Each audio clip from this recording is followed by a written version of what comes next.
أعوذ بالله من الشيطان الرجيم. بسم الله الرحمن الرحيم.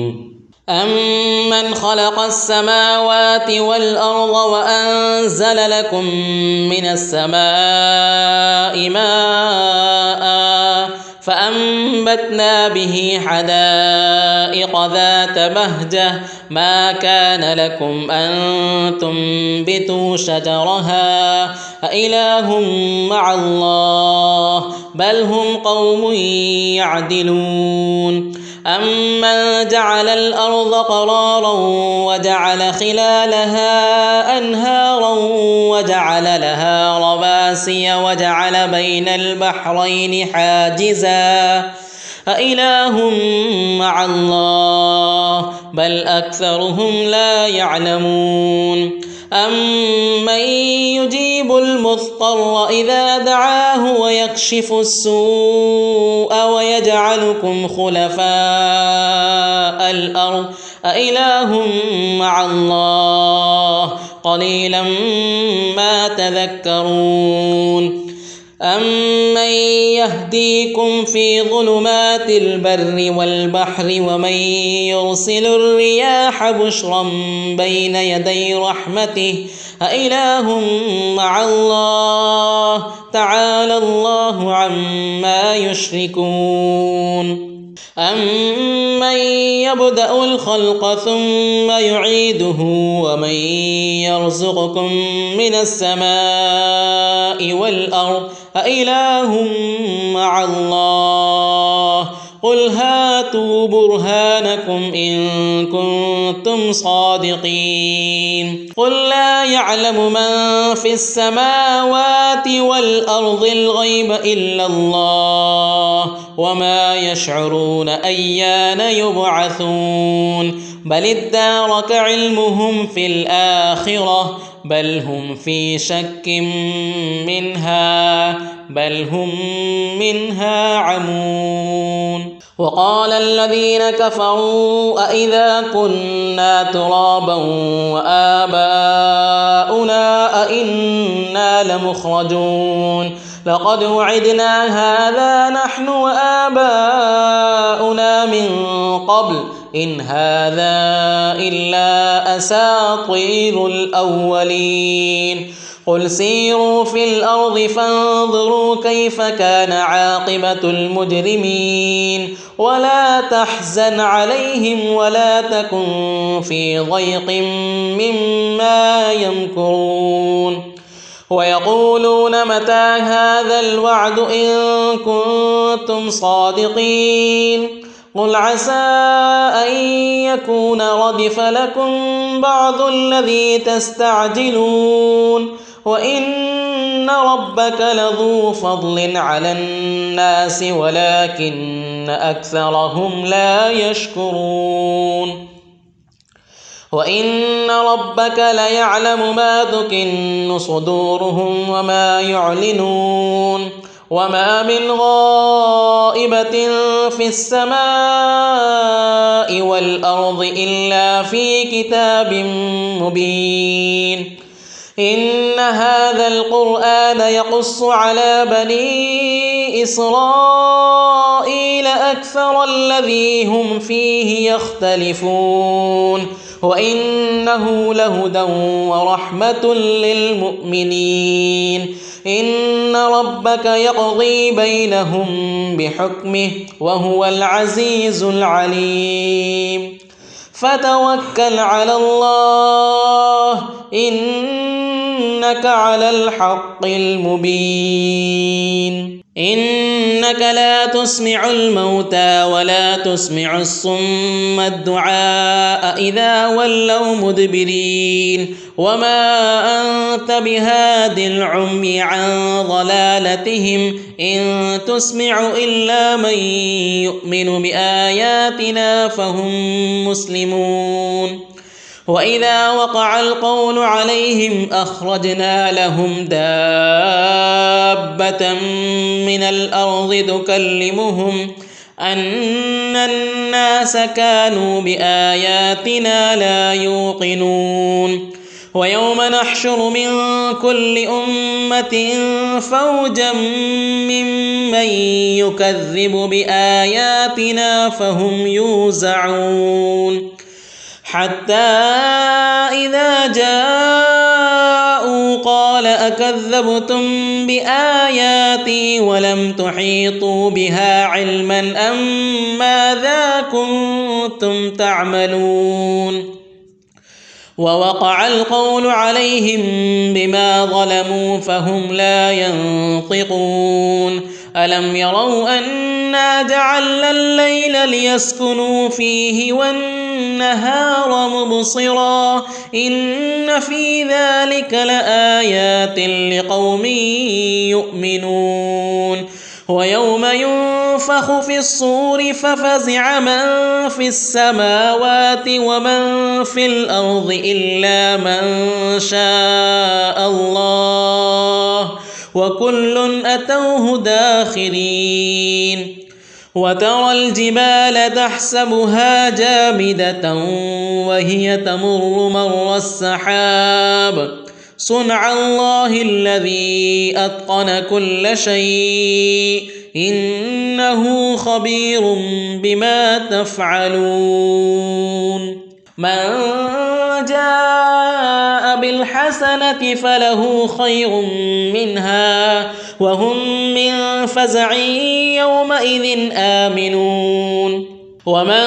جاء بالسيئة فكبت وجوههم في النار هل تجزون إلا ما كنتم تعملون إنما أمرت أن أعبد رب هذه البلدة الذي حرمها وله كل شيء وأمرت أن أكون من المسلمين وأن أتلو القرآن فمن اهتدى فإنما يهتدي لنفسه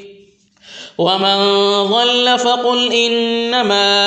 أنا من المنذرين وقل الحمد لله سيريكم آياته فتعرفونها وما ربك بغافل عما تعملون بسم الله الرحمن الرحيم طاسيم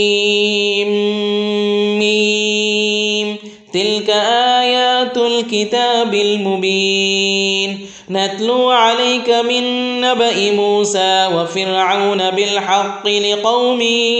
يؤمنون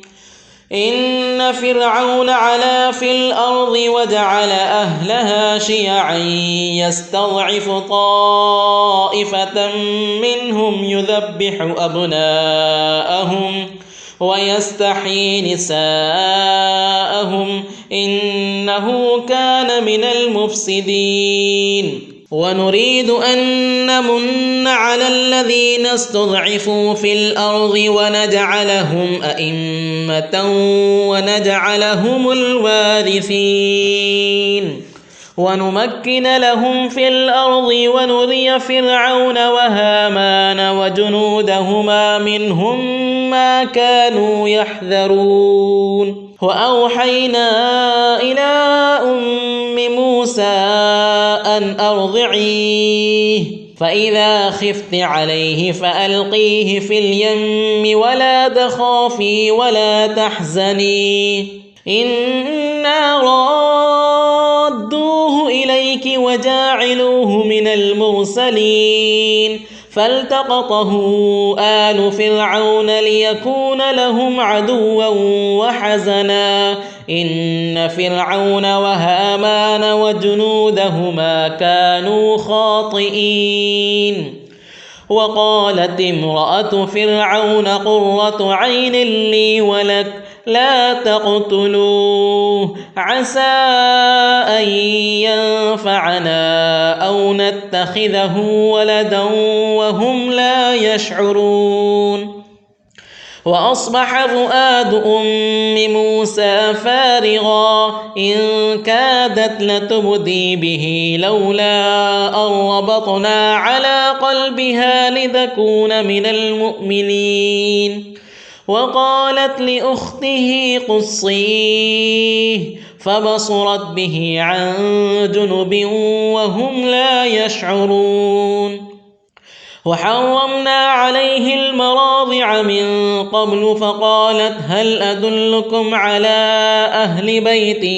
يكفلونه لكم وهم له ناصحون. فرددناه إلى أمه كي تقر عينها ولا تحزن ولتعلم أن وعد الله حق ولكن أكثرهم لا يعلمون. ولما بلغ أشده واستوى آتيناه حكما وعلما وكذلك نجزي المحسنين. ودخل المدينة على حين غفلة من أهلها فوجد فيها رجلين يقتتلان هذا من شيعته وهذا من عدوه فاستغاثه الذي من شيعته على الذي من عدوه فوكزه موسى فقضى عليه قال هذا من عمل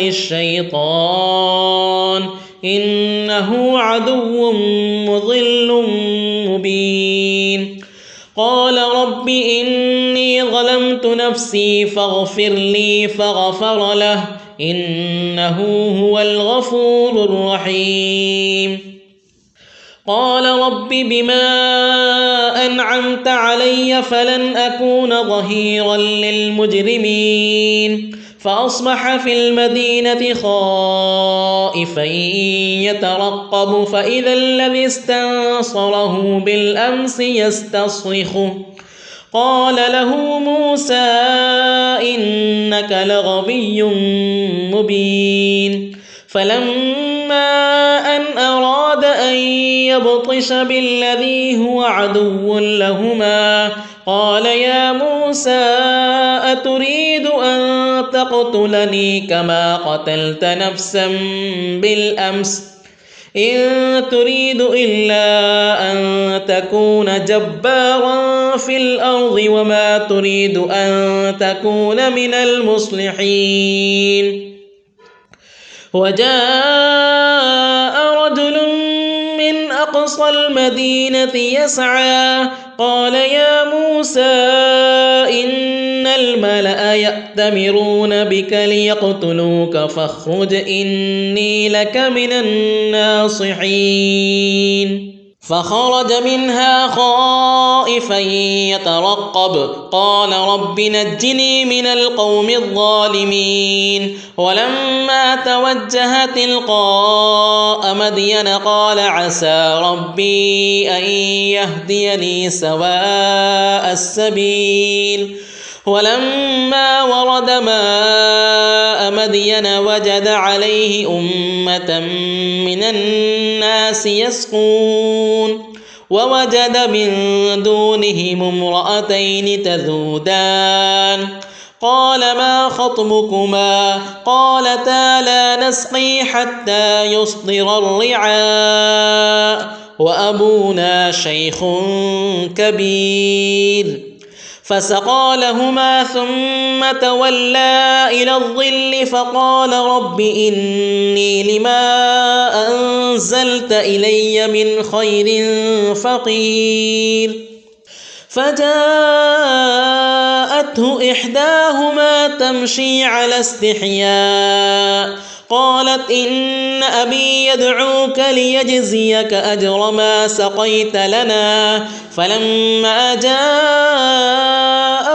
وقص عليه القصص قال لا تخف نجوت من القوم الظالمين. قالت إحداهما يا أبت استأجر إن خير من استأجرت القوي الأمين. قال إني أريد أن أنكحك إحدى ابنتي هاتين على أن تأجرني 8 حجج فإن أتممت 10 فمن عندك وما أريد أن أشق عليك ستجدني إن شاء الله من الصالحين. قال ذلك بيني وبينك أيما الأجلين قضيت فلا عدوان علي والله على ما نقول وكيل. فلما قضى موسى الأجل وسار بأهله آنس من جانب الطور نارا قال لأهلهم كثوا إني آنست نارا لعلي آتيكم منها بخبر أو جذوة من النار لعلكم تصطلون. فلما أتاها نودي من شاطئ الوادي الأيمن في البقعة المباركة من الشجرة أي يا موسى إني أنا الله رب العالمين وأن ألق عصاك. فلما رآها تهتز كأنها جان ولا مدبرا ولم يعقب. يا موسى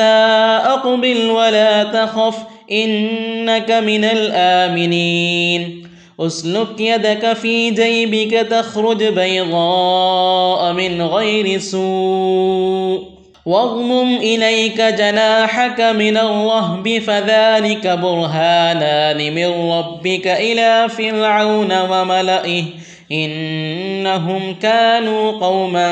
فاسقين. قال رب إني قتلت منهم نفسا فأخاف أن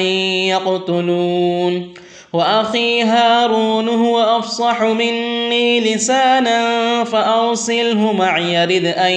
يصدقني إني أخاف أن يكذبون. قال سنشد عضدك بأخيك ونجعل لكما سلطانا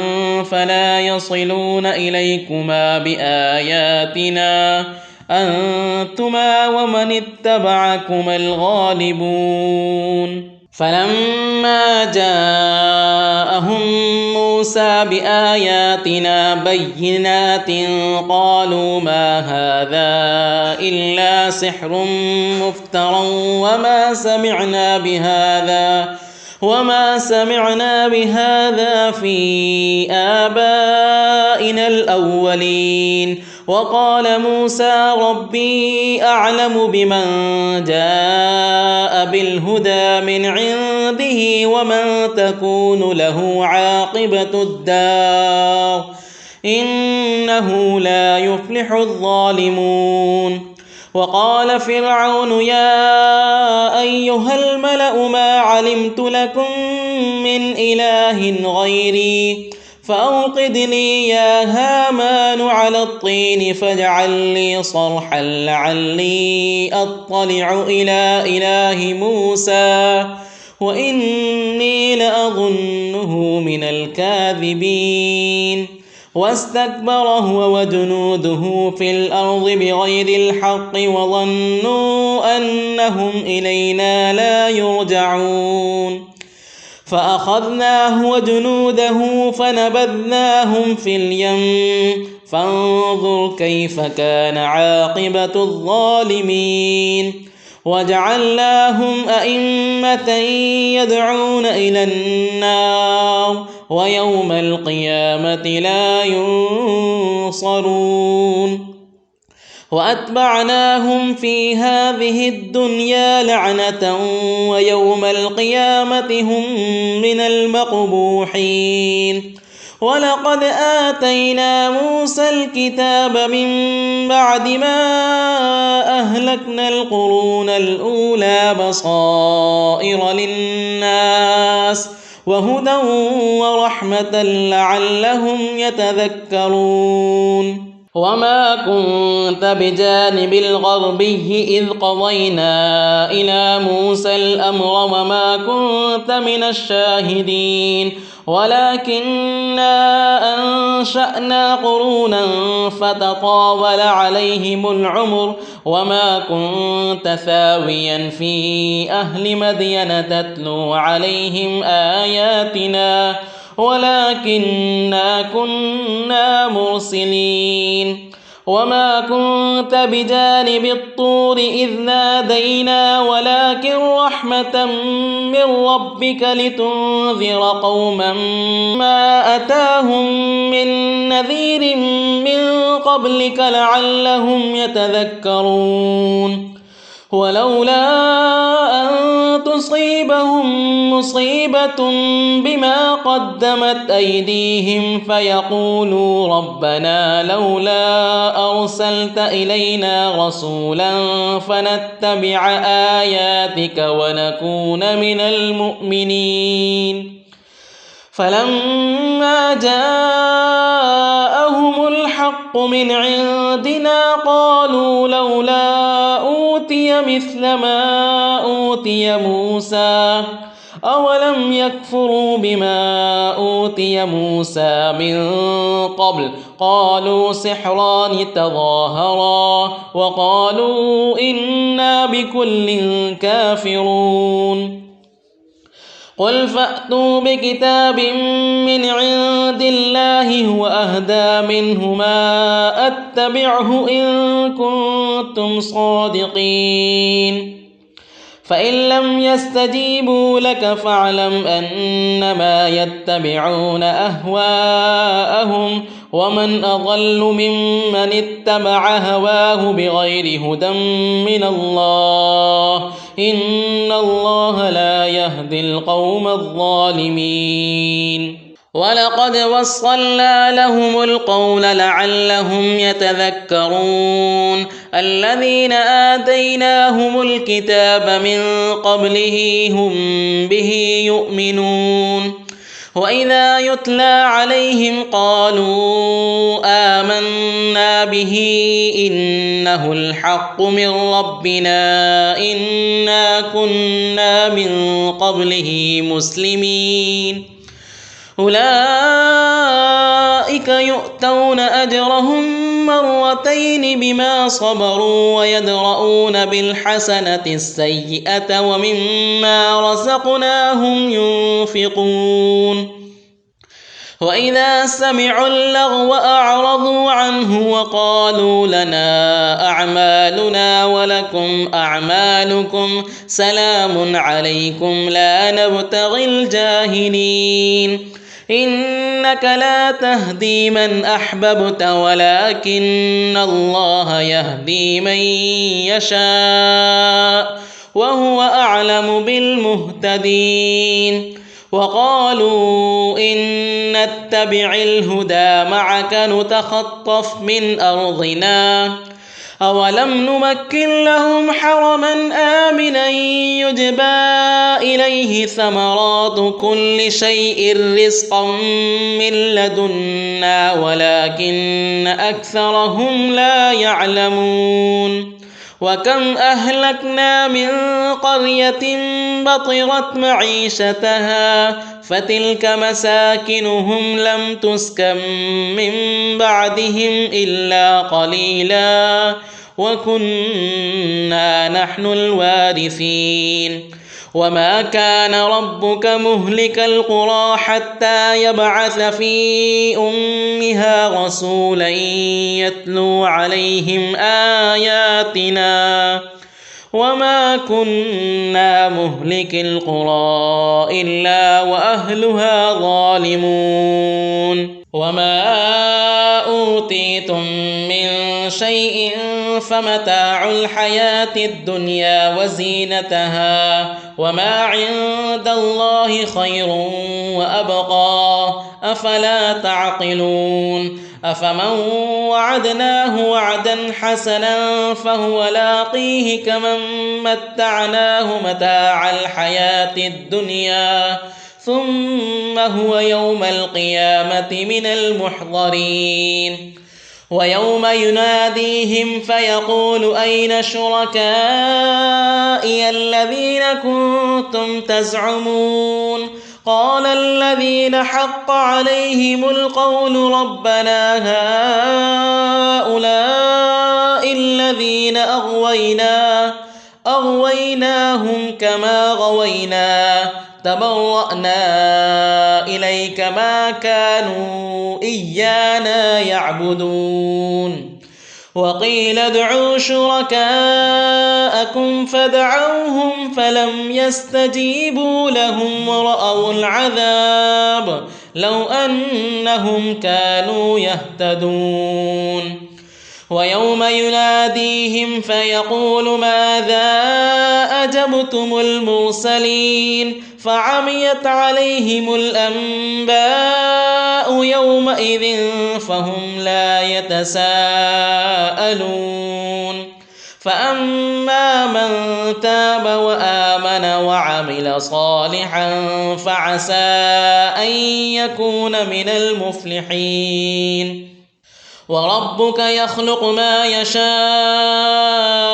ويختار ما كان لهم الخيرة سبحان الله وتعالى عما يشركون وربك يعلم ما تكن صدورهم وما يعلنون وهو الله لا إله إلا هو له الحمد في الأولى والآخرة وله الحكم وإليه ترجعون قل أرأيتم إن جعل الله عليكم الليل سرمدا إلى يوم القيامة من إله غير الله يأتيكم بضياء أفلا تسمعون قل أرأيتم إن جعل الله عليكم النهار سرمدا إلى يوم القيامة من إله غير الله يأتيكم بليل تسكنون فيه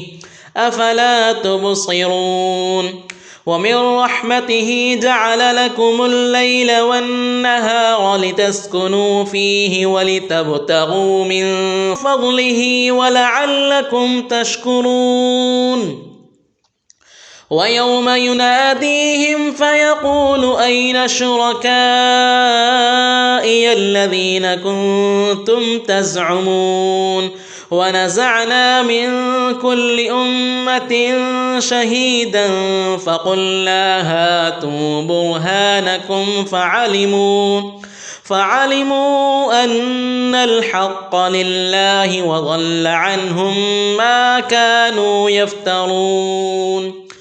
إن قارون كان من قوم موسى فبغى عليهم وآتيناه من الكنوز ما إن مفاتحه لتنوء بالعصبة أولي القوة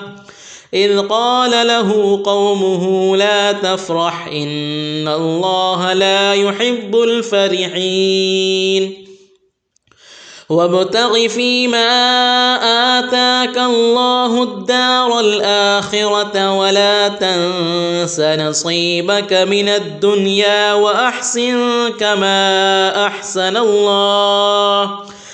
وأحسن كما أحسن الله إليك ولا تبغ الفساد في الأرض إن الله لا يحب المفسدين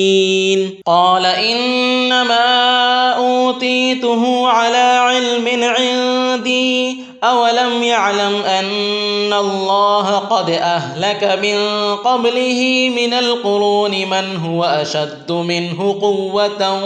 وأكثر جمعا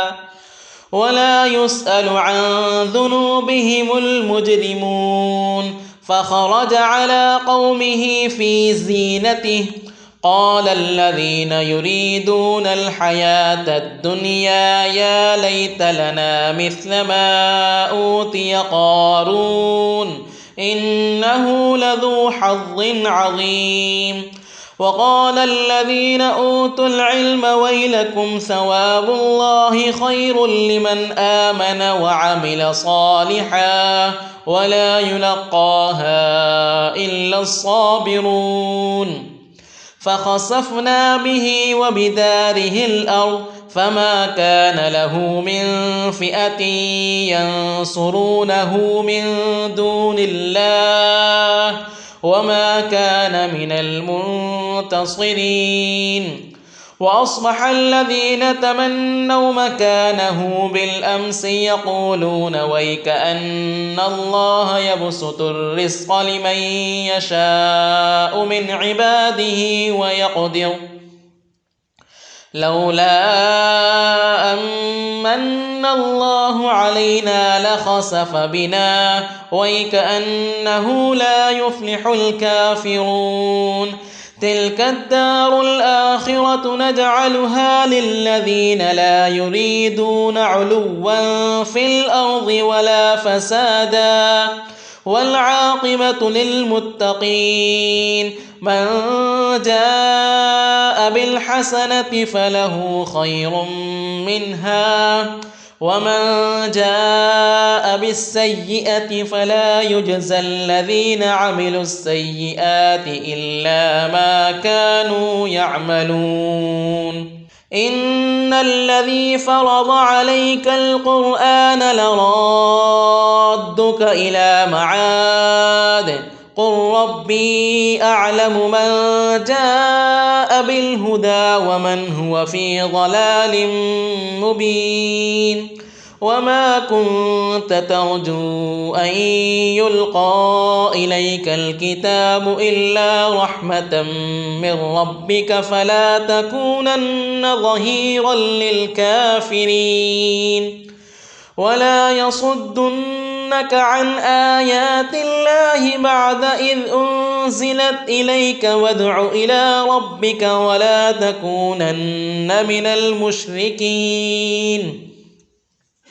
ولا تدع مع الله إلها آخر لا إله إلا هو كل شيء هالك إلا وجهه له الحكم وإليه ترجعون. بسم الله الرحمن الرحيم. ألف لام ميم. أحسب الناس أن يتركوا أن يقولوا آمنا وهم لا يفتنون. ولقد فتنا الذين من قبلهم فليعلمن الله الذين صدقوا وليعلمن الكاذبين. أم حسب الذين يعملون السيئات أن يسبقونا ساء ما يحكمون. من كان يرجو لقاء الله فإن أجل الله لآت وهو السميع العليم. ومن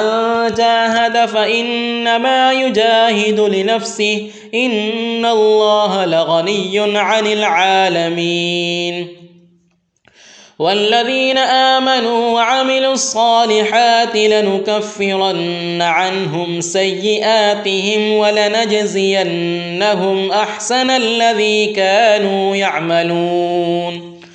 ووصينا الإنسان بوالديه حسنا وإن جاهداك لتشرك بي ما ليس لك به علم فلا تطعهما إلي مرجعكم فأنبئكم بما كنتم تعملون. والذين آمنوا وعملوا الصالحات لندخلنهم في الصالحين. ومن الناس من يقول آمنا بالله فإذا أوذي في الله جعل فتنة الناس كعذاب الله. ولئن جاء نصر من ربك ليقولن إنا كنا معكم أوليس الله بأعلم بما في صدور العالمين. وليعلمن الله الذين آمنوا وليعلمن المنافقين. وقال الذين كفروا للذين آمنوا اتبعوا سبيلنا ولنحمل خطاياكم وما هم بحاملين من خطاياهم من شيء إنهم لكاذبون وليحملن أثقالهم وأثقالا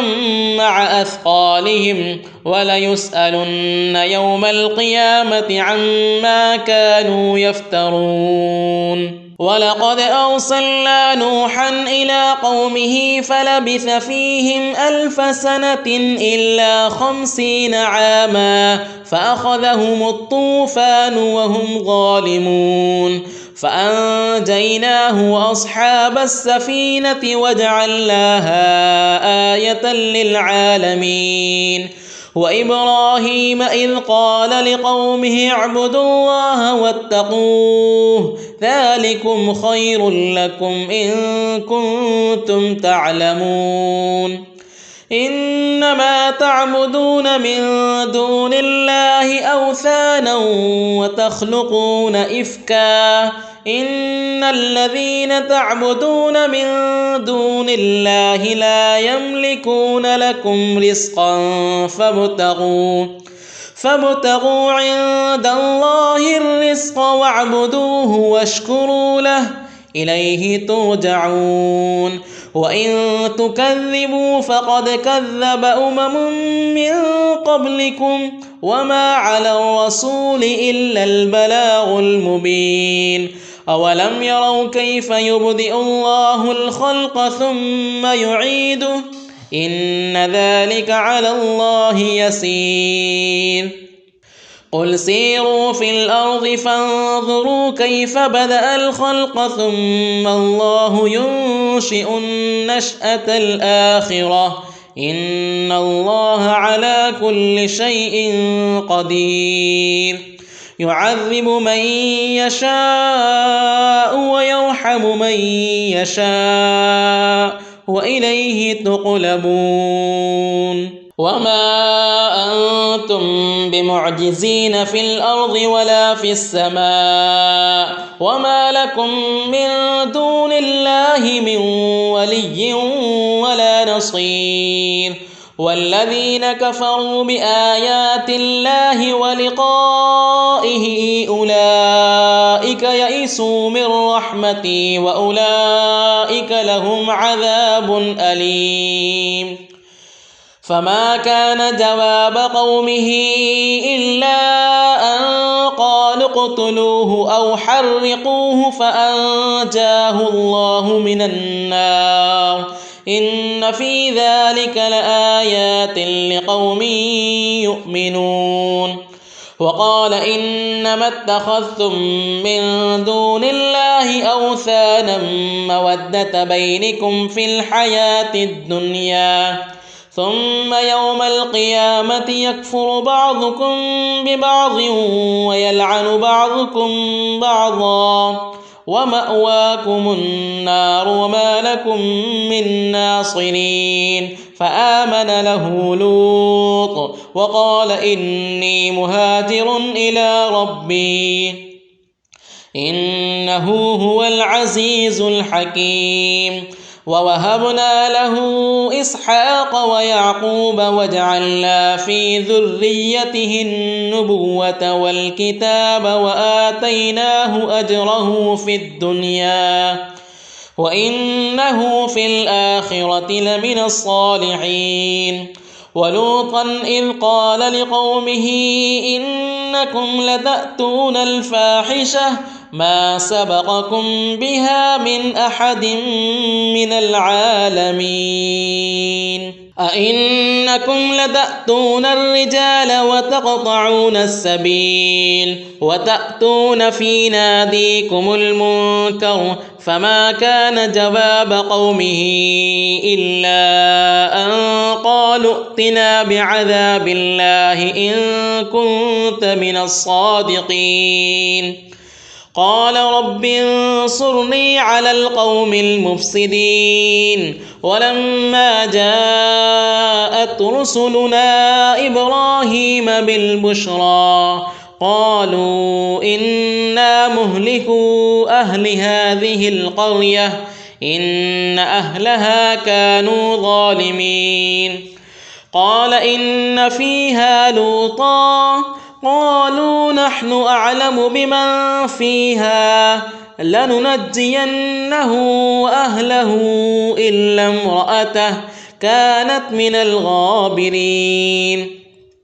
ولما أن جاءت رسلنا لوطا سيء بهم وضاق بهم ذرعا وقالوا لا تخف ولا تحزن إنا منجوك وأهلك إلا امرأتك كانت من الغابرين إنا منزلون على أهل هذه القرية رجزا من السماء بما كانوا يفسقون ولقد تركنا منها آية بينة لقوم يعقلون وإلى مدين أخاهم شعيبا